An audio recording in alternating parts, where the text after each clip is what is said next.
Hi, I'm Phil Harbottle, and this is my 57th video discussing British science fiction.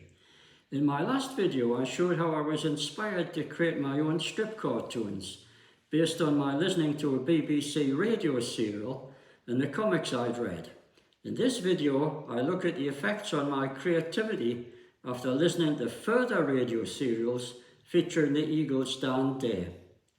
Between 1951 and 1956, the radio adventures of Dan Dare were broadcast by Radio Luxembourg at 7:15 in the evening and sponsored by Horlicks, the medicinal nighttime sedative drink.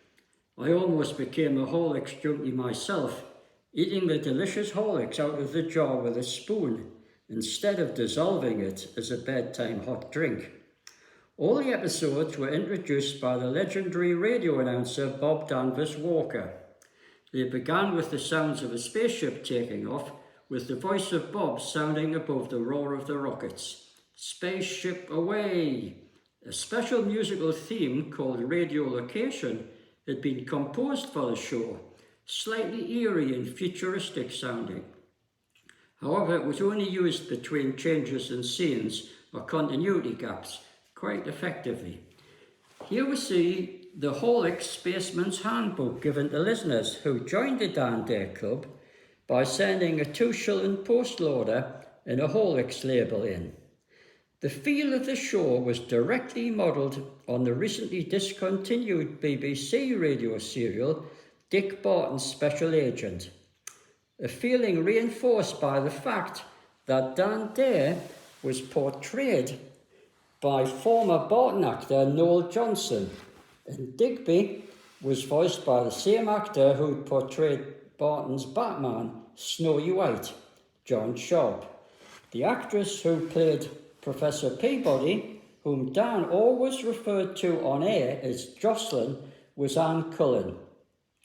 The Mekon was voiced in suitably sinister tones by Francis de Wolfe.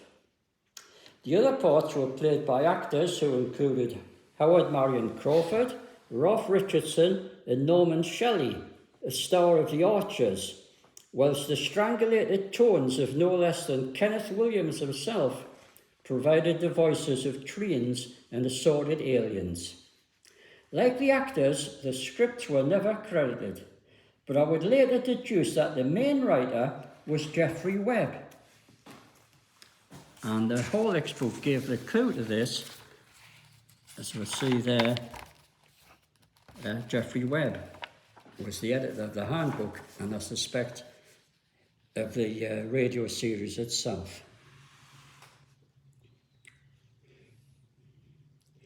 The main characters were all closely modelled on Frank Hampson's Eagle originals.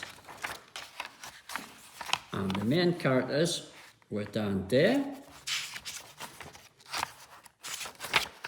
Spaceman Albert Digby, Professor Jocelyn Peabody, Sir Hubert, the controller of the space fleet, and the Mekon, with occasional appearances by Sondal, the friendly Treen.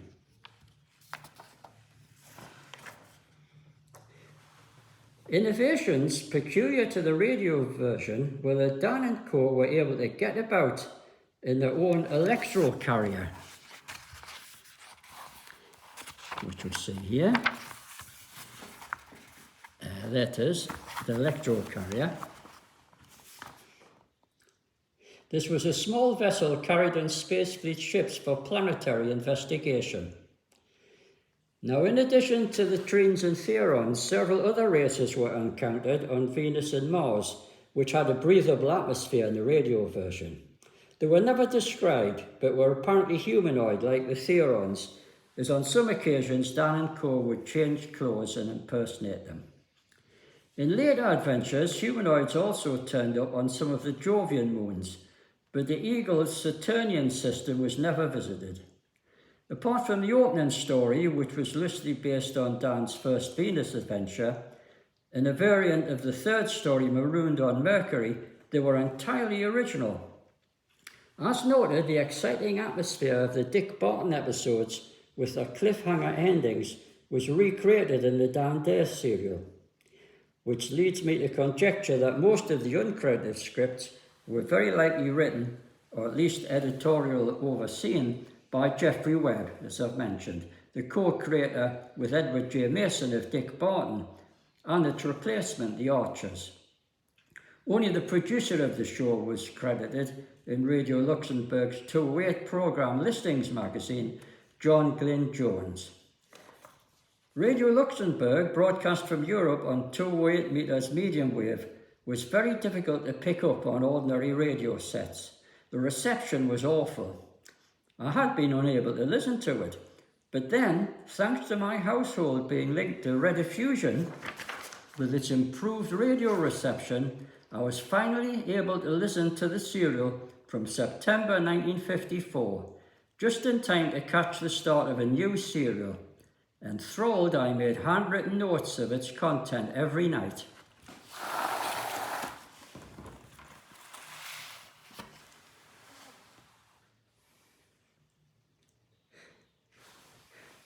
Whilst the episodes were still fresh in my mind, I then sketched,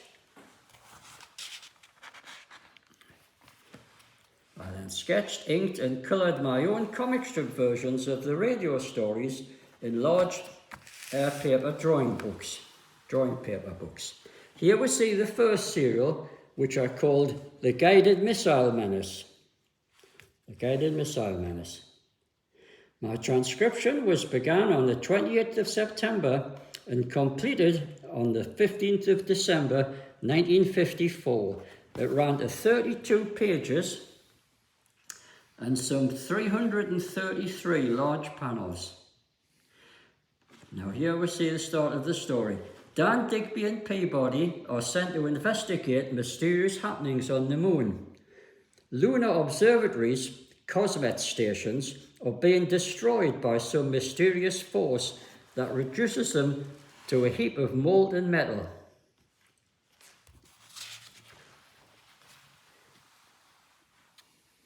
After exciting adventures,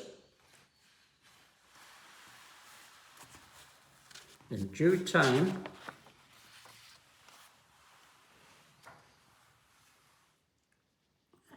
they discover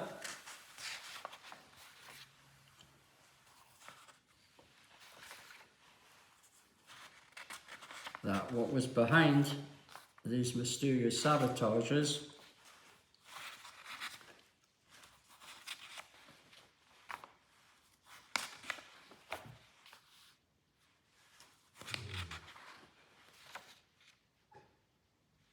was that the Mekong had established a base on the moon, and it was manned by renegade ex-convicts from Earth. The base is preparing a missile guidance system invented by Madano, an Earth scientist brainwashed by the Mekong. There's Madano. He's been brainwashed by the Mekong to build a missile system.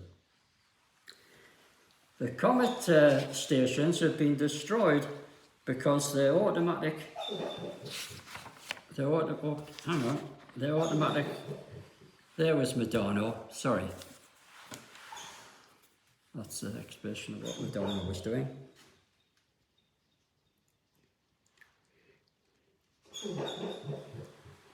Working from his secret headquarters on Mars, the Mekong plans to fire guided missiles onto targets on the Earth, but needs the lunar guidance system for the final control of the satellite. He also has a space station in orbit around Venus, which is set to fire missiles at the Theorons.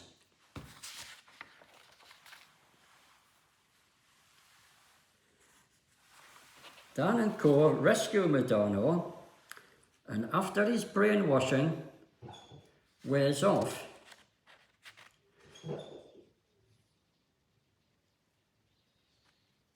the Theorons are warned and the space station destroyed. But the Mekong fires off the missiles towards the Earth.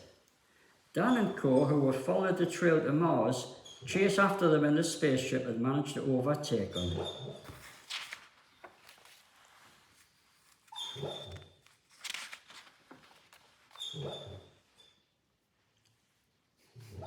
They attack and take over the moon missile base.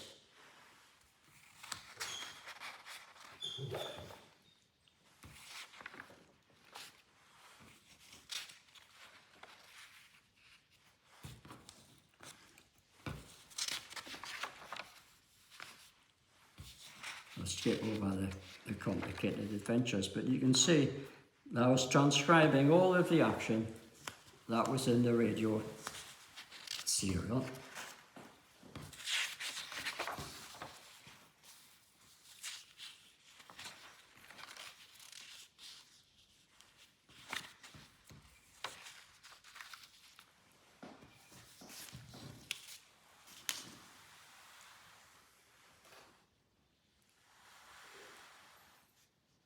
Eventually, they attack and take over the moon missile base, then Madano diverts the missiles harmlessly into space.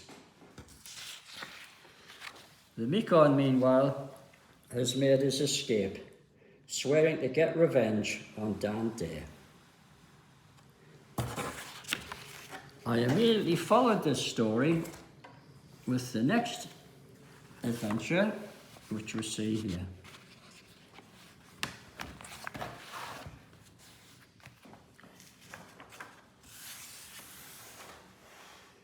I initially called this the Underworld of Mars's Robot Army, but after completion retitled it as the Automaton Menace. I began it on the 16th of December 1954 and completed it at the end of January 1955. Astonishing this time, in the same 6-week period, my second story ran to a whopping 78 pages and some 587 panels. On page 1, we see that Dr. Roberts has perfected 3 prototype robots, Rob 1, 2 and 3. They're fitted with a new type of electronic brain and is hoped to employ them as pilots on space freighters, bringing much needed food supplies from Venus.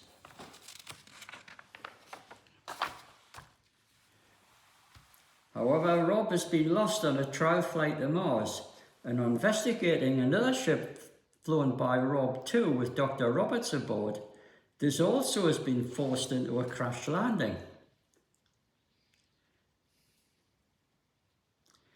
On Mars by a mysterious ray and it disappeared.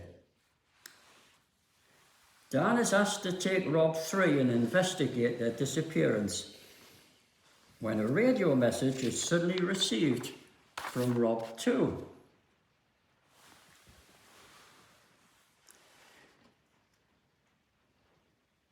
Rob 2 gives a map reference of where his ship had crashed before being ominously cut off. Dan, Sondor and Rob 3 in one ship, and Digby and Jocelyn Peabody in a second ship are sent by Sir Hubert to rescue Roberts.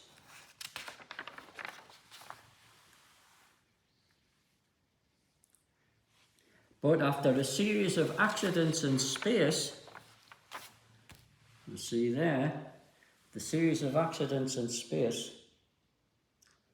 Rob 3 and his ship are destroyed. Dan and Sondor transfer across to the remaining ship and continue on their journey to Mars.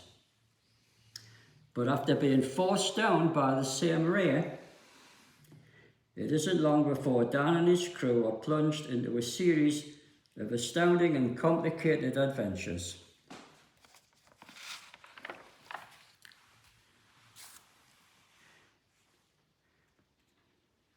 While Sondor stays behind to repair the ship, Dan and Dig and Jocelyn set out to find the wrecked ship of Roberts. They follow an army of mysterious automatons, robots, into the Martian underworld of Uconda. And after various adventures, are captured by the Martians, who control the robots with portable electronic equipment.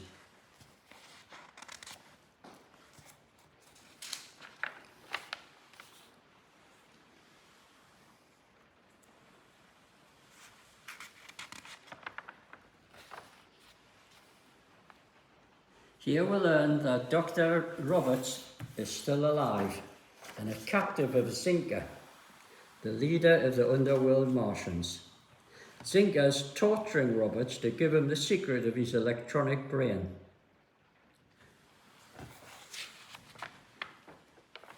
Dan and Jocelyn are imprisoned with Roberts.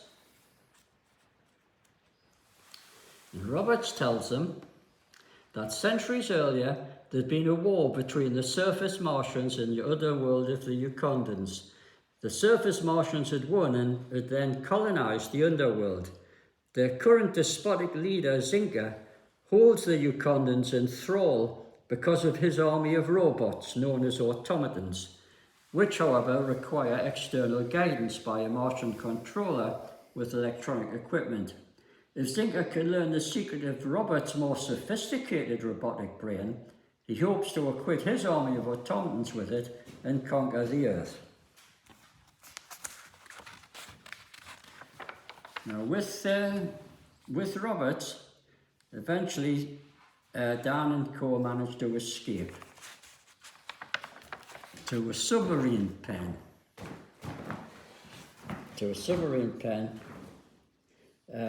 By an underground river.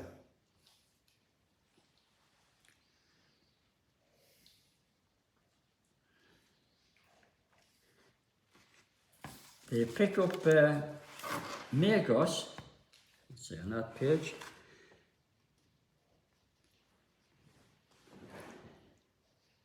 They pick up Magos, a member of the Yukondan resistance, before escaping in the submarine, which takes them to Kondas, the leader of the Yukondan underground.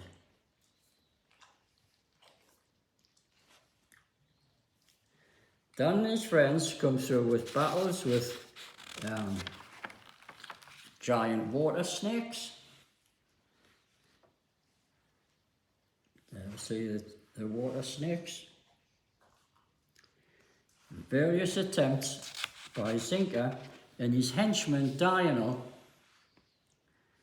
to electrocute them or have them blown up.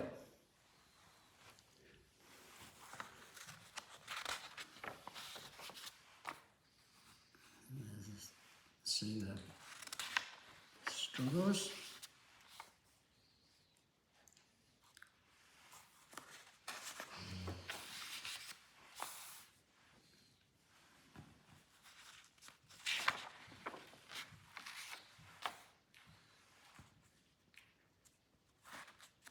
I got lots of the dialogue down on the radio from my notes, so this is a very detailed record transcription of the story.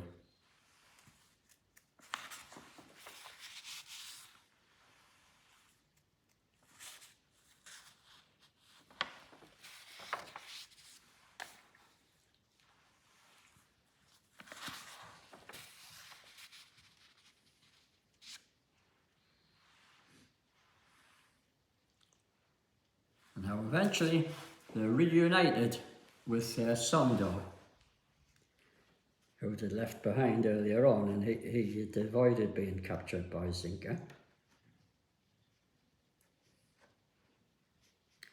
And then there follows a series of even more fantastic adventures, captures and escapes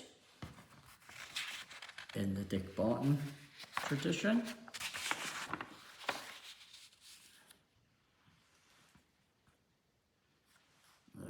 They face the danger of being on an electric chair, which will reduce them to dust, but they get out of it in true Dick Barton style.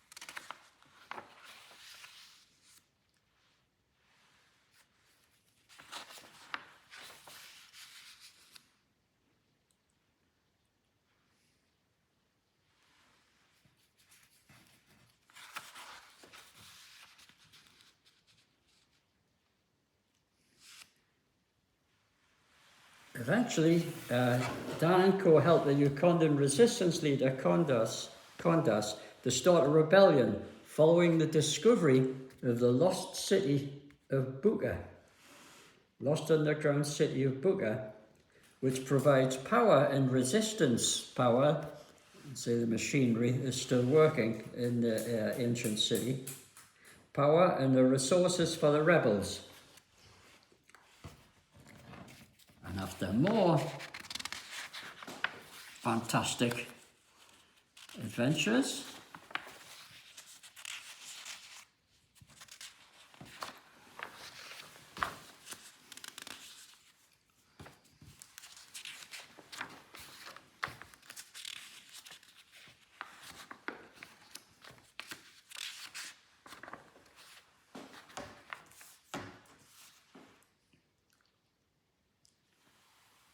we finally reach the climax, in which Roberts overrides Zinker's electronic control over two automatons who have been fitted with Roberts' brain cell.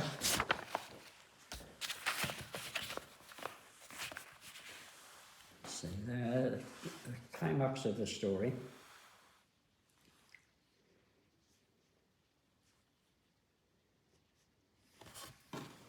And the two automatons run amok and literally tear Zinker and Dynel limb from limb, bringing the story to a surprisingly grim and grisly finale. This had been an absolutely epic story, and when I first published details about these stories in the fanzine Eagle Times in 1994, one snidey respondent who hid his name under the pseudonym of Rupert Archer sneeringly accused me of lying and exaggerating how I'd been able to follow so closely the Luxembourg series. But the evidence in the whole handbook, there's lots of information about snippets of the stories in the handbook, which completely bears out the accuracy of my comic transcriptions. And here's a typical entry, which you see there. The development of the robot spaceship led Dan to another colony of Martians living in the underground city of Uganda. Led by Zinker, these Martians followed in the warlike traditions of their ancestors. Zinker developed an army of automatons which he planned to launch against the Earth. The Dan Dare team smashed his attempts to win the robot ship's reactor cell, which could have been adapted to the automatons. Equipped with the brain cell, the automatons would have been transformed into a formidable battle force.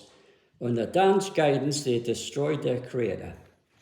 I immediately followed this story with a third one, which I called The Theron's Secret. This time our story ran to 38 pages with some 342 panels. I'll describe that in my next video.